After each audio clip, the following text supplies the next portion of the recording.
Thasi kungi numidangda Imphal East District Police Commando amasung Imphal East District Police ki apunba kupu amana Khetigaw yung khaibam makhalika ya leiba MD Abid Khan kauba nisala lon mani haiba miwi ama fana basang silwa matamda maikai adom lema miyamna police kangbuda nungna thajinu landa khiba amasung police ki gypsy number MN01X1241 akai atoi thokibi thodok aduga mai leyana Imphal East District Police na lokhol khiba case amagi makha tarak po ina ngarang numidang pung 8 makhairom ta ko matamda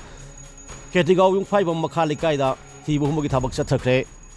hairiba thibu humagi thabak adu sangsilu matamda maikai adongi miyamna irang horokpadi irang adu lakshinnabu honabada police na tiar gas shell kya kapkhre tungda police te attack torokibadi amasung haukiba tangpul gi thodok aduda police nungna thabda chenabani haiba nioi manga police na Phagatkhre hairi hiram masi matangda police gi phangba pawna hai ngarang Imphal East District Police ki additional SP operation SDPO Porongpat SDPO Lamlai DSP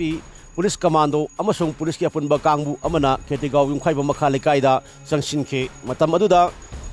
maikai adom leramba miyamna irang haroktuna police mathakta nunga thanaba thorang torokhi maduda police na masing khangdaba tias gas sen kya katuna miyam adu tankhai khi thogdok adugi makha tarakpo oina police kangmuna mafam adudagi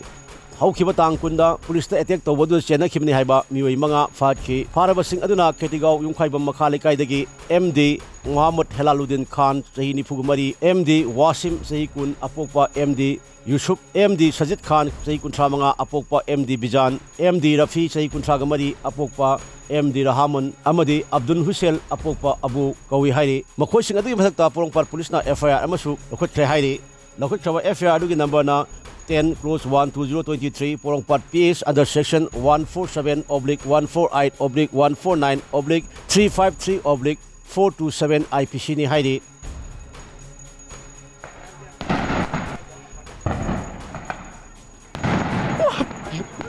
Di ba?